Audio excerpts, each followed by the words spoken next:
So today is World AIDS Day and we're outside the Watts Space shop at the High Cross, and we're doing it in partnership with LAS, Leicestershire AIDS Support Service, and I'm here with their CEO, Jenny Hand. How are you doing? Hi, I'm great, thanks. Good, good. So tell us, is this day for us? It must be the busiest day of the year for you. Yeah, it is. And we've had lots on already so far, and lots more to come. So interviews with Radio Leicester, an art exhibition, and now this fantastic shop front, which will get great publicity for us. So it looks good, doesn't it? It'd be nice to leave it there for a few days. Yeah. So what sort of things were you talking about on the BBC this morning? Oh, well, we're talking about the changes really in the medication, how important it is to get tested and know your status, and then live well with HIV if you're positive, and stay safe if you're not. Now, it's no longer the death sentence that a lot of people used to think it is. I mean, last week I interviewed Rhys Davies, the filmmaker that made some fantastic films for yourself, and they were saying people now, one of the interviews I think was particularly poignant, and he was saying, you know, I now know that I'm probably going to die of sort of old age-related illnesses rather than HIV.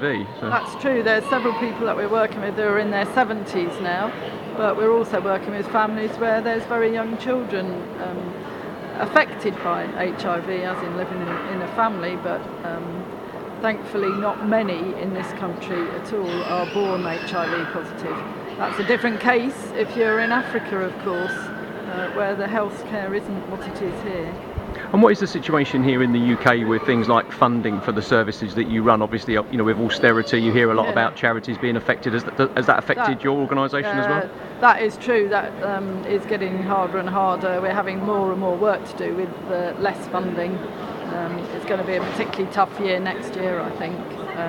So many of us have had to apply for refunding of the work that we do. And the work's getting harder, actually. One thing surprised me, that if we look at how many people have died over the last year of HIV or AIDS, we've now already had 4 deaths, and 2 of them were last week, and they were very late diagnoses. So the challenge for us is to get people diagnosed early, so the sooner you get diagnosed, medication, and then they won't die. But unfortunately, people are still afraid of the HIV and live in fear of stigma and discrimination, and don't go for a test, don't know they're HIV positive, and then they can become very, very ill. So what do you think is the ultimate aim of World AIDS Day from your point of view? Is it awareness raising? It certainly is awareness raising. That's really important. Okay, well, let's just get the Twitter feed here at LAS, LEICS, and obviously your web address at the top there, las.org.uk.